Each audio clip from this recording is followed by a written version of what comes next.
Welcome to my YouTube channel Maths Clinic.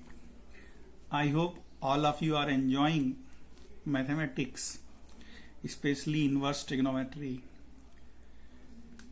आगे का हम स्टार्ट करें उसके पहले प्रीवियस लेक्चर में जो क्वेश्चन पूछे थे उनके आंसर्स बताना चाहूंगा। कुछ बच्चों ने आंसर दिए हैं और थर्ड आंसर किसी ने भी सही नहीं दिया।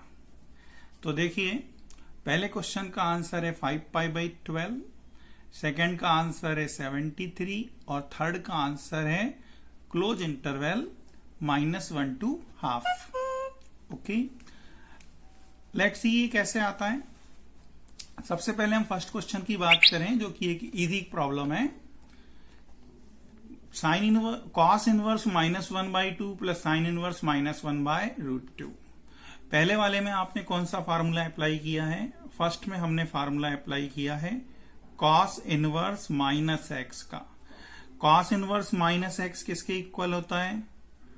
Pi minus cos inverse x के इक्वल होता है। ठीक है, तो हमने इसको लिखा पाई माइनस cos इनवर्स 1/2 और sin inverse -x is minus sin inverse x। आगे का आपको बनता होगा 1/2 मतलब cos π/3 की वैल्यू, 1/√2 sin π/4 की वैल्यू। तो using formulae we find cos inverse cos π/3 is π/3 and sin inverse sin π/4 is π/4. When we simplify this we get 5π/12. Next question जो था हमारा, इसमें हमने आपसे कहा था sin inverse sin 15 plus cos inverse cos 7 equal to πa plus b और आपको वैल्यू बतानी थी a² प्लस b² की।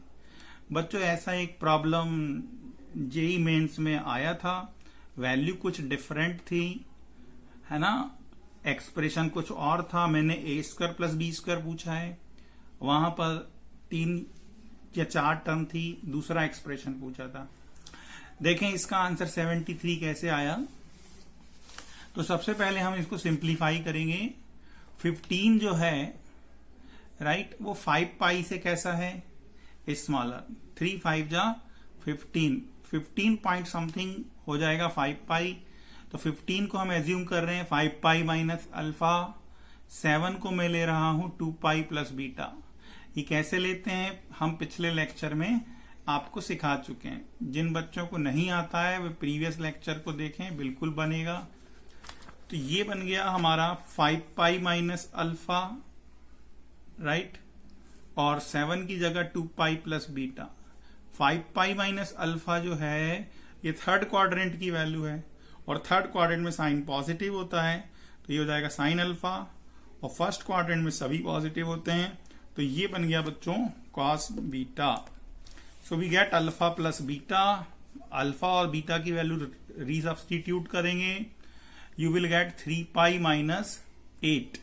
अल्फा की वैल्यू 5π माइनस 15 सब्सटीट्यूशन से, और बीटा की वैल्यू 7 माइनस 2π। तो when we compare the result with πa plus b we get a equal to 3 and b equal to -8 right है। So a² plus b² is 9 plus 64 that is 73। ये भी answer हमें कुछ student ने बिल्कुल सही दिया, ये भी सही देते, पर इसमें थोड़ी सी एक मिस्टेक हो गई जो कि अक्सर स्टूडेंट करते हैं। हमें ये पता है कि cos इनवर्स x 0 से π के बीच में होता है। अब हमने आपको दिया था कि cos इनवर्स x जो है, क्वेश्चन को एक बार फिर से देखिएगा। क्वेश्चन में cos inverse x greater or equal to π/3 है। अब π/3 से भले ही बड़ा हो जाएगा लेकिन π से बड़ा नहीं होगा। क्यों? क्योंकि cos इनवर्स x की वैल्यू π से बड़ी नहीं होती। तो π/3 से बड़ा जरूर है लेकिन π से कैसा है? छोटा है। अब देखिए यहां पर एक बात ध्यान देने की है कि मैंने cos π/3 x और cos π लिखा है, कोई प्रॉब्लम नहीं, पर मैंने यहां इनइक्वालिटी को रिवर्स कर दिया है। अब ये इनइक्वालिटी क्यों रिवर्स हो गई? तो इसका सिंपल सा रीजन है कि ये जो बच्चों cos इनवर्स x होता है हमारा, ये एक डिक्रीजिंग फंक्शन होता है। ठीक है, दिख रहा होगा आई होप, है ना। लॉकडाउन पीरियड में मेरे पास मार्कर भी खत्म हो गया है। cos इनवर्स x जो है ना, आप समझ रहे हैं लॉकडाउन पीरियड में सभी सामान धीरे धीरे खत्म हो रहा है, मैं अरेंज करता हूं आप लोगों के लिए फिर से। कॉस इनवर्स एक्स हमारा डिक्रीजिंग फंक्शन है, ठीक है, तो यहां इनइक्वालिटी रिवर्स हो जाएगी। So we get cos pi by 3 greater than x and x greater than cos पाई।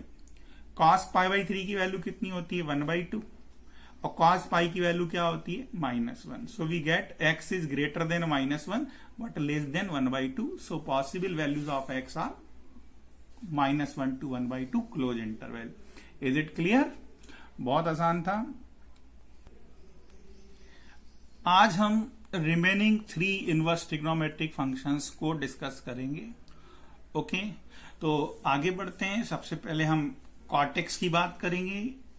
हम कॉट इनवर्स एक्स को डिस्कस करना चाह रहे हैं, तो सबसे पहले हम किसको लेंगे, कॉट एक्स की बात करेंगे। कॉट एक्स का ग्राफ मैंने बना के रखा है, आपको याद होगा ये 11th में आपने बनाया है। कॉट 0 की वैल्यू एग्जिस्ट नहीं करती है, कॉट 90 0 हो जाता है, राइट। और फिर ये π/2 से पाई में क्या हो जाता है, नेगेटिव हो जाता है। तो इस तरह से 0 से पाई में जैसा ग्राफ हमें मिलता है, पाई से 2 पाई में भी वही ग्राफ मिलता है, क्योंकि पाई इसका क्या होता है, पीरियड होता है। तो ये कॉट एक्स का ग्राफ है। आई होप ये 11th में आपने बनाया होगा। जिन्होंने नहीं बनाया है वे 11th की बुक उठा के एक बार ग्राफ की रीडिंग कर लें।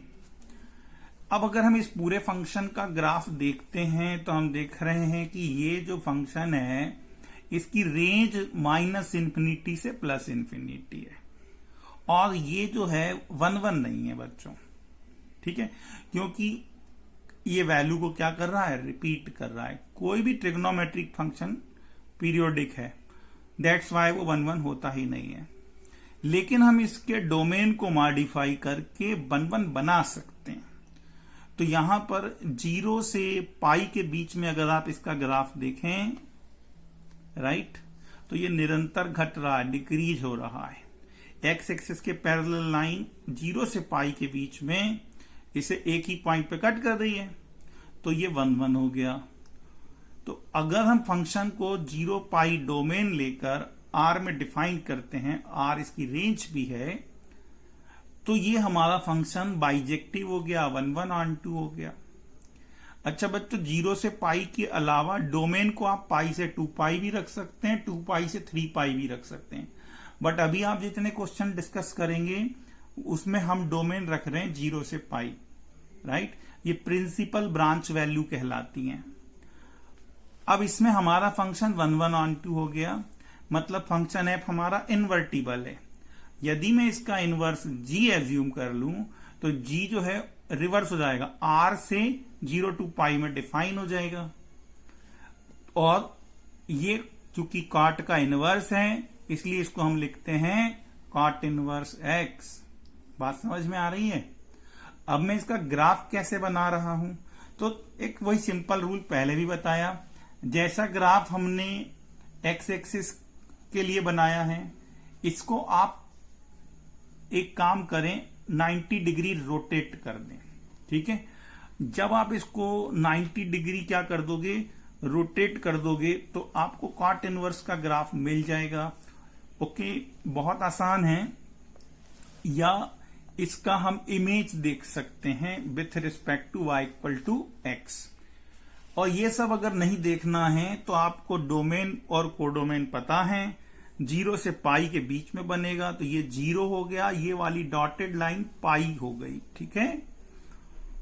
अब 90 पर क्या हो रहा है, 0, यहां पे बीच में वैल्यू क्या आएगी 90, ये पाई है बच्चों, ठीक है, पाई। तो ये हो जाएगा π/2, π/2 पे है 0, 0 पर होता है +∞, पाई पर हम डिफाइन करते हैं -∞। तो ये -∞ से आ रहा है, π/2 पे कट करके इंफिनिटी की ओर जा रहा है।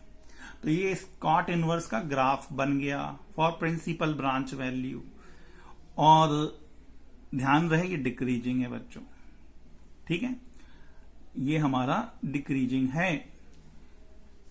अभी मैं आपको एक ट्रिक भी बता दूंगा कैसे याद रख सकते हैं। फिर वही पुरानी प्रॉपर्टीज, आपको पता है cot inverse cot x x होगा और cot of cot inverse x भी एक्स होगा। बस x की वैल्यू डिपेंडिंग ऑन डोमेन। ये कंपोजिशन ऑफ टू फंक्शन से हम पहले भी कर चुके हैं। इसी तरह कॉट इनवर्स माइनस एक्स क्या हो जाता है, pi minus cot inverse x, जैसे कॉस इनवर्स की बात की थी हमने। यह एक डिक्रीजिंग फंक्शन है, और डिक्रीजिंग फंक्शन होने का इंपैक्ट क्या पड़ता है, स्पेशली ये इनइक्वालिटी वाले क्वेश्चन में ध्यान रखना कि अगर मैं कह रहा हूं कि cot inverse x1 less than है कॉट इनवर्स x2 से, तो x1 ग्रेटर हो जाएगा x2 से, ये इनइक्वालिटी रिवर्स हो गई। और बच्चों इसका कन्वर्स भी ट्रू है, ठीक है, remember it's converse is also true. अगर x1 x2 से ग्रेटर है तो cot inverse x1 less then हो जाएगा कॉट इनवर्स x2 से। और एक सिंपल सी बात है कि ग्राफ से भी क्लियर है, इसकी सभी वैल्यू 0 से कैसी हैं, बड़ी हैं। ये कभी नेगेटिव नहीं होता, ये हमेशा पॉजिटिव होता है। और नो डाउट पाई से कैसा होगा, छोटा होगा, ठीक है, 0 और पाई के बीच में होगा। अभी हम इसके क्वेश्चंस भी बाद में देखेंगे। बात क्लियर है। कॉट इनवर्स एक्स एक बार और देख लीजिएगा, कॉट का ग्राफ, फिर कॉट को 1/(1r2) बनाना है। इसी तरह हम आगे के ग्राफ की बात करेंगे आपसे। सबसे पहले मैं आपसे कॉसेक एक्स की बात करूंगा, ठीक। मैंने देखा है कॉसेक एक्स और सेक एक्स के ग्राफ में जो है आप लोग बहुत गलतियां करते हैं। तो कॉसेक एक्स का ग्राफ ड्रॉ करने का एक मैं बहुत सिंपल तरीका आपको बताने जा रहा हूं, ध्यान से समझिएगा, है ना, कोई जल्दबाजी नहीं है हमें। देखो कॉसेक एक्स का मतलब क्या है, 1/sin x, मतलब हमें sin x का क्या ड्रॉ करना है, रेसिप्रोकल ड्रॉ करना है। और आप जानते हैं कि यहां पर अगर मैं sin x को 0 बोलता हूं तो x इक्वल टू मेरा रिजल्ट होता है n पाई। मतलब ये कि 0 और plus minus pi plus minus 2 पाई, n क्या है, इंटीजर है। इन पर ये जो फंक्शन है ये एग्जिस्ट नहीं करता, राइट है। और जैसे आप जानते हैं कि sin x की वैल्यू -1 और 1 के बीच में होती है, तो cosec x की वैल्यू 1 से बड़ी होती है और -1 से छोटी होती है। ये हम 11th में बता चुके हैं। अब ग्राफ बनाना बहुत आसान है। देखो बच्चों, ये ग्राफ किसका है, हमारे sin x का ग्राफ है। sin x का ग्राफ सभी को आता है, -1 और +1 के बीच में बनता है, 0 पे 0 होता है, 90 पे 1 होता है ना। आपको कुछ नहीं करना है, cosec x का ग्राफ बनाने के लिए जहां जहां sin x का ग्राफ बच्चों x एक्सिस को इंटरसेक्ट कर रहा है, वहां पर दरअसल cosec x की वैल्यू क्या हो जाएगी, इंफिनिटी हो जाएगी। और जहां ये वैल्यू इंफिनिटी होती है, मैंने आपको कहा एक डिस्क्रीट लाइन ड्रॉ करनी है आपको, ठीक, parallel to the y axis. 1 पर cosec x और sin x π/2 पर दोनों 1 होते हैं। π/2 पे साइन अगर 1 है तो 1 का उल्टा 1 ही होता है, तो cosec भी 1 होगा। लेकिन क्या होगा, ध्यान से समझना, ये जो वैल्यू 0 की ओर आई है, ये 0 पे नहीं आएगी, अब ये इंफिनिटी की ओर जाएगी। और इसी तरह ये जो पाई की ओर आई है, ये भी इंफिनिटी की ओर चली जाएगी। तो जो ये आपको पैराबोलिक शेप दिख रहा है बिटवीन 0 टू पाई, ये अभी डाउनवर्ड दिख रहा है, बस इसको आपको पलटा देना है, इस ऊपर कर देना है, राइट। किस तरह देखिएगा, मैं आपको दूसरे कलर से बना के बता दे रहा हूं। ये जो मैं ग्राफ बना रहा हूं, अब ये cosec x का बना रहा हूं, ठीक। ये ग्राफ इस तरह बनेगा, लाइक दिस, राइट। मैंने क्या किया, देखो ये वाला जो पैराबोला है इसको पलटा के ऊपर कर दिया, तो ये ग्राफ किसका बन गया, cosec x का बिटवीन 0 टू पाई। तो आप समझ गए पाई से 2 पाई में कैसा बनेगा। तो यहां तो पैराबोला है नहीं, नीचे बन रहा है, तो इसको हम नीचे पलटा देंगे लाइक दिस, ये ऐसा बनेगा। ये वाला हमारा ऊपर की ओर बनेगा, ये वाला नीचे की ओर बनेगा। तो इस तरह से आप बहुत आसानी से बच्चों cosec x का ग्राफ बना सकते हैं, यदि हमें किसका ग्राफ आता हो, sin x का ग्राफ आता हो, ठीक। इस तरह से ये जो मैंने रेड वाला बनाया है, ये रेड वाला पूरा की पूरा किसको रिप्रेजेंट कर रहा है, cosec x को।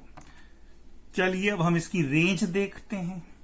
तो रेंज में हमने क्या देखा कि इसकी वैल्यू +1 से बड़ी होती है, +1 के बराबर या 1 से बड़ी होती है, और -1 या -1 से छोटी होती है। तो रेंज क्या होगी, -∞ से -1 और 1 से इंफिनिटी। तो अगर मैं इस फंक्शन को ऑन टू बोलना चाहता हूं तो मैं इस फंक्शन की जो कोडोमेन है रेंज के इक्वल रखूंगा। अब रही बात डोमेन की, तो हम वह पॉइंट लेंगे, वह इंटरवल लेंगे जिसमें ये हमारा कैसा फंक्शन है बच्चों, 1 1 है। तो हम यहां पे देखें 0 के राइट में जब जाते हैं तो इस ब्रांच के लिए ये 1 1 है। इसके बाद क्या होगा, जैसे ही मैं π/2 के आगे जाता हूं ना, ये वैल्यू रिपीट करता है, तो हम ये वाली ब्रांच को डिलीट कर दें। इसी तरह 0 के लेफ्ट में जाता हूं तो मुझे ये वाली जो ब्रांच है दिस वन, ये 1 1 शो करती है। जैसे यहां पर ये 1 1 था, राइट है। तो 1 1 के लिए हमारे पास क्या वैल्यू मिल रही है, -π/2 से +π/2, लेकिन उसमें भी ये 0 पर एग्जिस्ट नहीं कर रहा। तो डोमेन डिफाइन करते समय हम क्लोज इंटरवल -π/2 से +π/2 लेंगे और 0 को उसमें एक्सक्लूड कर देंगे। बात समझ में आई? तो इस तरह अगर हम फंक्शन का डोमेन और कोडोमेन क्या कर दें, मॉडिफाई कर दें, तो हमारा ये जो फंक्शन है ये 1 1 ऑन टू हो गया। अब ये 1 1 ऑन टू मतलब f इन्वर्टिबल है। आगे की बात पुराने फंक्शंस की तरह हो जाएगी। इसका इनवर्स में g अगर ले लेता हूं तो g जो है अब डोमेन कोडोमेन इंटरचेंज हो जाएंगी, ये इस तरह से डिफाइन हो जाएगा। अब हम इसके ग्राफ की बात करें तो ग्राफ आपको मैं बना के बताऊंगा, ध्यान से समझना, ठीक है। अब आप देखिए कि -∞ से -1 इसकी डोमेन है, फिर -1 और 1 के बीच में नहीं है कोई भी x की वैल्यू, और फिर 1 से इंफिनिटी है, राइट। तो ये -1 हमें किस पे मिल रहा है, -1 हमें किस पे मिल रहा होगा, -π/2 पे मिल रहा होगा, राइट। तो -1 के करस्पॉन्डिंग एक पॉइंट ये हो गया बच्चों, और 1 के करस्पॉन्डिंग एक पॉइंट π/2 पर मिल गया। अब हम 1 के आगे बढ़ते हैं तो ये इंफिनिटी की ओर जा रहा है, ठीक है। कैसे जा रहा है, तो आपको ध्यान होगा 0 पर ये डिफाइन नहीं था, 0 पर ये क्या हो जाता है बच्चों, इंफिनिटी हो जाता है, ठीक है। तो ये जो ब्रांच है, ठीक है, ये इस तरह बनेगी π/2 पे। यहां पे तो हम खड़े हैं, अब यहां से हम किस ओर जाएंगे, इस तरफ नहीं आएंगे, क्योंकि -1 और 1 के बीच में इसकी कोई वैल्यू ही नहीं है। तो हम किस ओर जाएंगे, राइट साइड जाएंगे, और ये 0 पे जाके क्या हो जाएगा, इंफिनिटी हो जाएगा, राइट है। इसी तरह जब हम यहां पे खड़े हैं तो क्या होगा, ये -∞ की तरफ से आ रहा है, यहां से आ रहा है, और -1 के करस्पॉन्डिंग -π/2 हो जाएगा, राइट है। तो इस तरह से ये इसका ग्राफ बन गया, किसका, कॉसेक इनवर्स x का। और ग्राफ से क्लियर है बच्चों कि ये भी हमारा कैसा फंक्शन है, एक डिक्रीजिंग फंक्शन है, ठीक है। तो मैंने आपको एक ट्रिक बता रहा था कि देखो कौन कौन से फंक्शन हमारे डिक्रीजिंग है, मैं बोल रहा हूं, फिर आपको याद रखने के लिए बोलूंगा, cos inverse, cot inverse x और कॉसेक इनवर्स x। तो जो भी है ना, समझ गए, जितने भी C से शुरू हो रहे हैं, कॉस इनवर्स, कॉट इनवर्स और कोसेक इनवर्स, बच्चों ये डिक्रीजिंग है। याद रखने के लिए बहुत आसान है, जो C से शुरू हो रहे हैं वह डिक्रीजिंग इनवर्स ट्रिग्नोमेट्रिक फंक्शन है, ओके, आसान है याद रखना। ये शुरू की 2 प्रॉपर्टी जो मैंने लिखा हूं आपको मालूम है, कंपोजिशन ऑफ 2 फंक्शन से आती है, और कॉसेक इनवर्स -x हो जाएगा माइनस कॉसेक इनवर्स x, और ये हमारा एक डिक्रीजिंग फंक्शन है, ओके। तो ये हमारा हो गया कॉसेक इनवर्स x, राइट है। अब हम बात करेंगे सेक की। ये ग्राफ मैंने पहले से बना के रखा है, अब आप लोग बना सकते हो। देखो मैंने पहले एक बेस कर्व बनाया, ये कौन सा कर्व है, ये किसको शो कर रहा है, पहचानिए, ये cos x को शो कर रहा है, क्योंकि sec x किसका रेसिप्रोकल होता है, cos x का रेसिप्रोकल होता है, ठीक। और cos जहां जहां 0 होता है वहां sec x की वैल्यू इंफिनिटी होती है। तो हमने कुछ नहीं किया, इसका ग्राफ बनाने के लिए हमने इसका रेसिप्रोकल कर दिया है, जैसा मैंने आपको cosec x में सिखाया था। बात हम करेंगे इसके 1 1 और ऑन टू होने की, तो दोनों की रेंज सेम है, sec x की वैल्यू भी +1 या इससे बड़ी होती है, लेकिन -1 या इससे छोटी होती है। अब बात आ रही 1 1 की, तो अगर मैं 0 के राइट में जाता हूं, देखो 0 के मैं राइट में जाता हूं तो 1 1 है, इस ब्रांच में 1 1 है, ठीक। लेकिन अगर मैं लेफ्ट में आता हूं तो इंजेक्टिविटी खत्म हो जाएगी क्योंकि ये वैल्यू रिपीट कर रहा है, तो मैं लेफ्ट में नहीं आऊंगा। अब मैं और आगे जाऊंगा, π/2 पे ये एग्जिस्ट नहीं करता, π/2 के राइट में जाऊंगा तो इस ब्रांच को देखें तो अभी भी 1 1 वाली प्रॉपर्टी होल्ड होती है, लेकिन आगे वैल्यू रिपीट होती है। तो 0 से पाई में π/2 को छोड़ दिया जाए यदि, क्योंकि π/2 पर ये एग्जिस्ट नहीं करता है, तो यदि मैं 0 से पाई इसकी डोमेन ले लेता हूं π/2 को छोड़कर, तो ये 1 1 है।